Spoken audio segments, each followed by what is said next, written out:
1946, American officials made a devil's bargain that would bury crimes some historians consider as heinous as those committed at Auschwitz. Thousands of innocent lives sacrificed in the name of science. Experiments so brutal they defy human comprehension. And then, complete silence. What you're about to discover is the story they desperately tried to erase from history. A story of betrayal, immunity, and one of the darkest chapters of World War II that never made it to the Nuremberg trials. The documents sat in classified vaults for nearly 4 decades, stamped top secret, buried beneath layers of Cold War paranoia and national security protocols. When they finally emerged in the 1980s, historians and researchers couldn't believe what they were reading. The United States government had known. They had always known. But let me take you back to 1945, back to a place called Pingfang in Japanese-occupied Manchuria. To understand what happened there, you need to picture a facility unlike anything the world had seen. This wasn't some hidden basement operation. This was 6 square kilometers of hell, disguised as a water purification plant. 150 buildings, state-of-the-art laboratories, barracks, crematoriums, prisons. A facility so massive it dwarfed most American military installations at the time. Over 3,000 personnel worked here. Scientists, doctors, military officers, technicians, all of them bound by absolute secrecy. All of them complicit in what was happening behind those walls. The official name was the Epidemic Prevention and Water Purification Department of the Kwantung Army. But history would come to know it by a different designation. Unit 731. The man who built this empire of suffering was Surgeon General Shiro Ishii. Brilliant, charismatic, utterly devoid of empathy. Ishii had graduated from Kyoto Imperial University, one of Japan's most prestigious institutions. He traveled to the West, studied bacteriology, and returned to Japan with a vision. He convinced his superiors that biological weapons would transform modern warfare, that invisible armies of plague and cholera could accomplish what conventional forces could not. The military leadership listened. They gave him unlimited resources, unlimited authority, and unlimited victims. The prisoners arrived in cattle cars, Chinese civilians mostly, farmers accused of espionage, resistance fighters, people rounded up in security sweeps, Russian prisoners of war, Koreans. Even some Allied pilots shot down over Manchuria. They entered through the gates with numbers instead of names. But the staff had a different term for them, maruta, logs, as if they were nothing more than timber, as if what happened to them carried no more moral weight than chopping wood. What happened next defies description, but you need to hear it. If you're listening right now, help me prove something wrong. My mother said I wouldn't even reach 2,000 subscribers, but I believe stories like this deserve to be heard. Help me show her that these histories matter, because this is what we're capable of when we strip away humanity, when we convince ourselves that some lives matter less than others, when we prioritize victory over morality. The experiments began with diseases, plague, cholera, anthrax, typhoid. Researchers would deliberately infect prisoners to study the progression of illness. But they didn't stop at observation. They performed vivisections, live dissections, without anesthesia.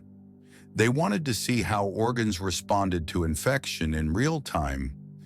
They believed that administering painkillers would contaminate their data, so they strapped victims to tables and cut them open while they screamed. Frostbite studies came next. Ishii's team needed to understand how Japanese soldiers could survive Manchuria's brutal winters. So they forced prisoners outside in sub-zero temperatures, doused their limbs with water, waited for the flesh to freeze solid. Then they tested different thawing techniques: hot water, cold water, exposure to fire. Some prisoners had their frozen limbs deliberately shattered to study tissue damage. Among the victims was a young woman named Liu Xulan, a farmer's daughter from Harbin who'd been arrested for allegedly aiding resistance fighters. Years later, a survivor who worked as a cleaner in the facility would recall seeing her in the corridor, wrapped in a thin blanket after a frostbite experiment. She was crying softly, asking when she could go home to her children. 3 days later, she was dead. Her body was incinerated with dozens of others. No record, no grave, no justice. Just another entry in a classified research log. This moment of humanity, this single life with a name, a family. Ewa's story puts into context what we're really discussing.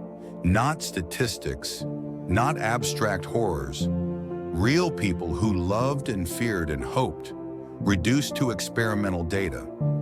But the experiments didn't stop there. This wasn't cruelty for its own sake. It was cruelty dressed up as research, legitimized by lab coats and clipboards and the language of science. Pressure chambers tested human endurance at extreme altitudes. Researchers would place prisoners inside sealed chambers and manipulate the air pressure until their eyes burst from their skulls, until their intestines pushed out through their rectums. All meticulously documented, all photographed, all recorded in detailed scientific reports that would later be classified as some of the most valuable biological warfare research ever conducted. The numbers are staggering. A conservative estimates place the death toll at 10,000 to 12,000 victims, but these are just the deaths at the Pingfang facility. Unit 731 had satellite facilities throughout China, mobile units that conducted field tests on civilian populations. In 1940, they released plague-infected fleas over the city of Ningbo. Tens of thousands died. In 1942, they contaminated water supplies and food sources throughout Zhejiang province. The cholera outbreak that followed killed an estimated 200,000 Chinese civilians. This wasn't random violence. This was systematic, methodical, scientific. Every experiment had protocols. Every death generated data. Ishii was building an encyclopedia of human suffering, convinced that this knowledge would win Japan the war. His superiors in Tokyo approved every expansion, every new experiment, every shipment of prisoners. The emperor's military machine has sanctioned industrial-scale human experimentation, and nobody in power raised an objection. But then August 1945 arrived. The atomic bombs fell on Hiroshima and Nagasaki. The Soviet Union declared war on Japan and sent troops streaming into Manchuria. Suddenly, Unit 731 faced a reckoning. The Soviets were coming. And unlike the Japanese, the Soviets were signatories to international laws governing warfare. They would ask questions. They would demand accountability. Ishii gave the order: destroy everything. Kill all remaining prisoners. Blow up the buildings. Burn the documents. Leave nothing behind. For days, when explosions rocked Pingfang as personnel dynamited structures and cremated bodies. They released infected rats into the countryside, creating one final plague outbreak that killed thousands of Chinese civilians. Then they scattered. Some fled to Japan, others melted into the civilian population. Ishii himself boarded a train bound for Tokyo, carrying boxes of research notes he'd managed to preserve. When Soviet troops finally reached Pingfang, they found ruins, shattered concrete, burned timbers, mass graves. The locals told them stories, horror stories, but physical evidence was scarce. The Japanese had done their job well, too well. Then the Americans arrived. General Douglas MacArthur's occupation forces began their own investigation.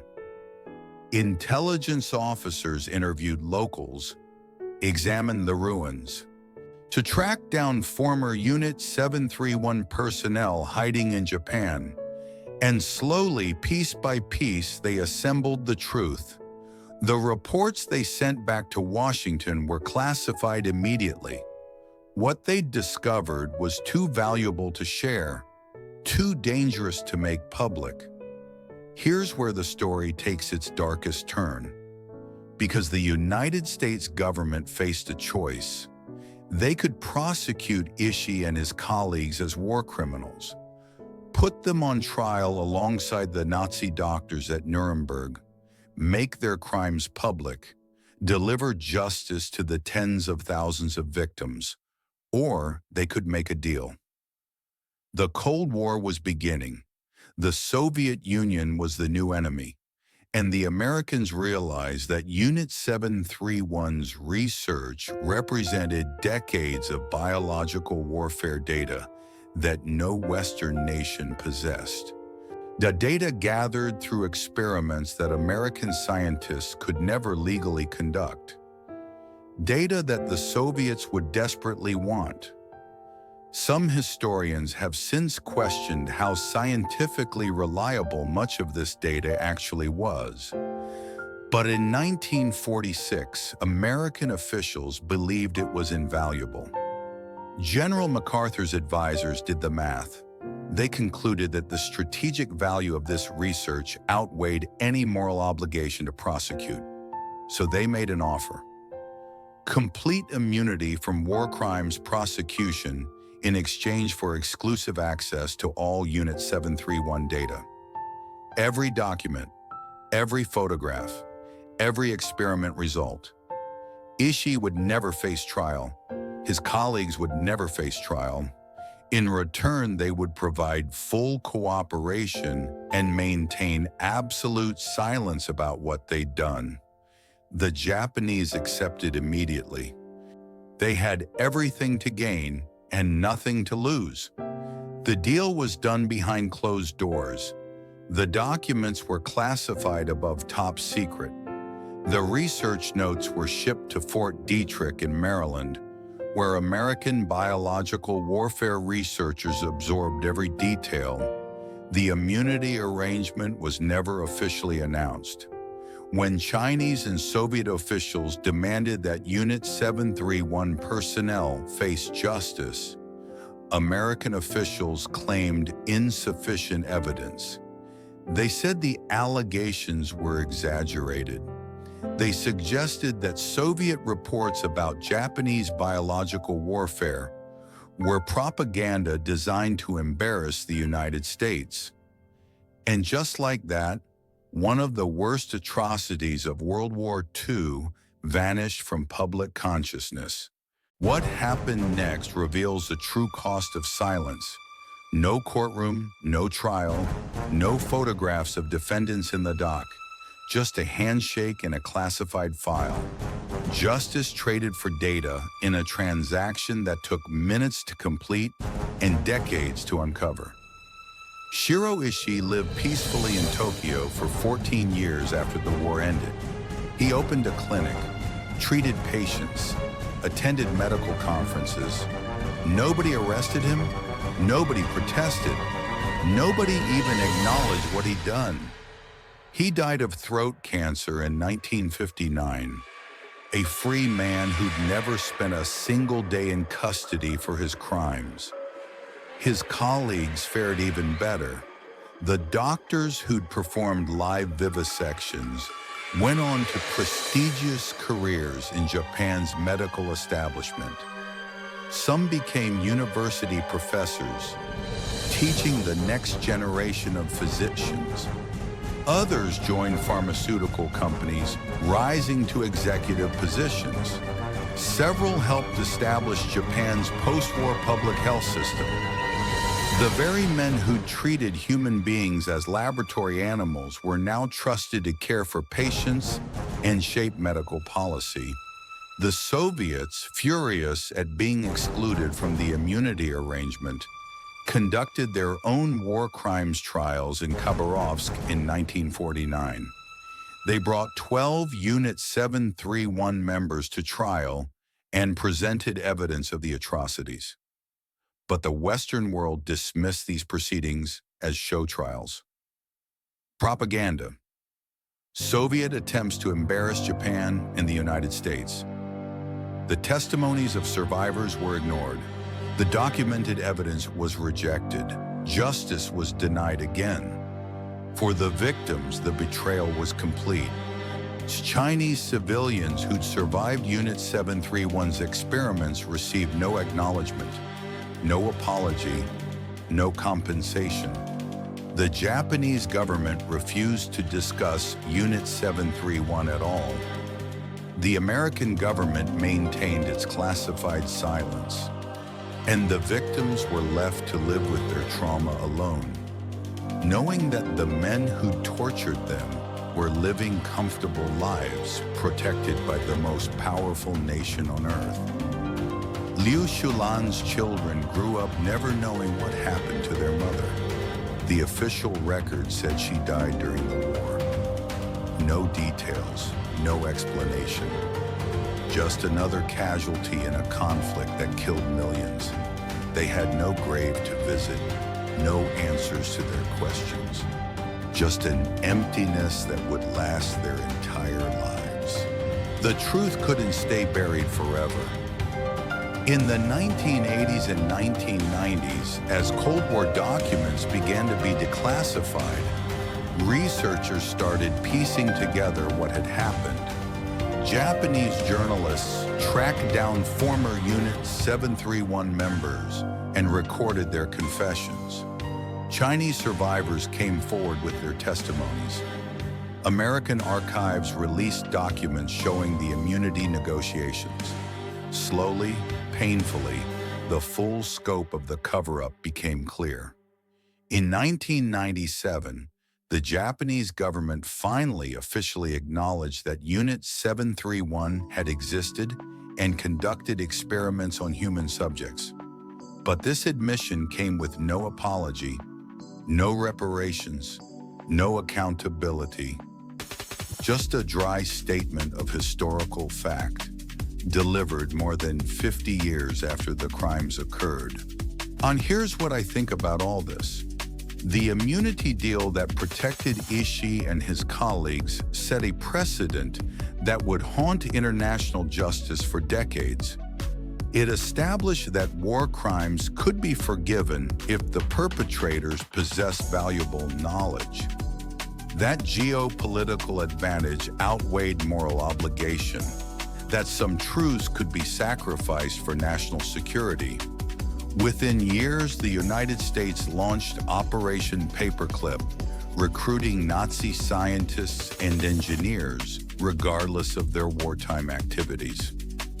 The justification was identical. We need their expertise more than we need their punishment.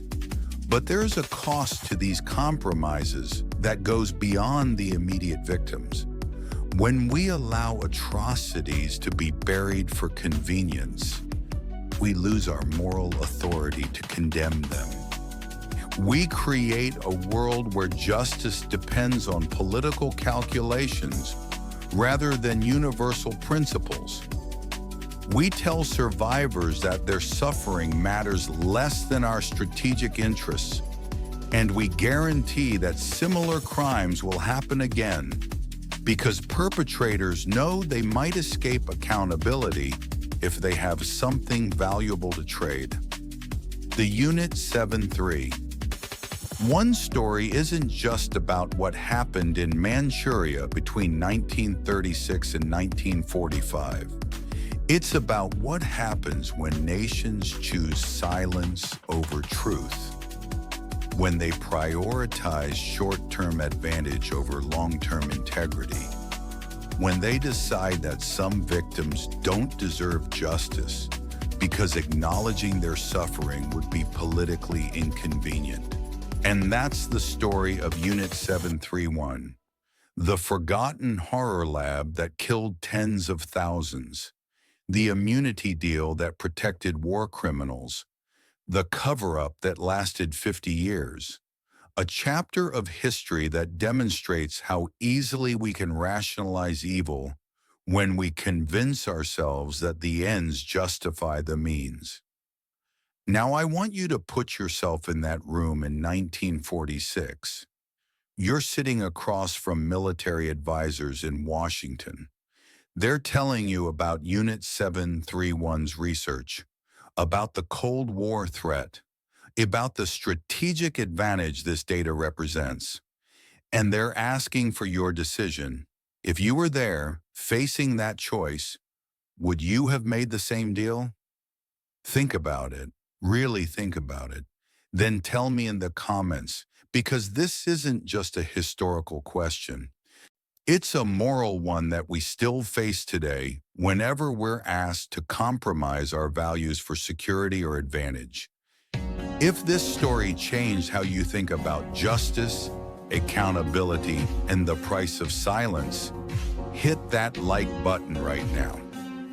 Subscribe to this channel because I'm dedicated to bringing you the uncomfortable truths that challenge what we think we know about history, the stories that textbooks skip, the chapters that powerful people wanted forgotten.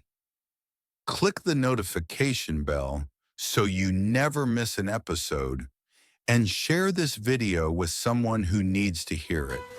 Because the only way we prevent history from repeating itself is by refusing to let it be forgotten. Thank you for watching. Thank you for engaging with these difficult stories.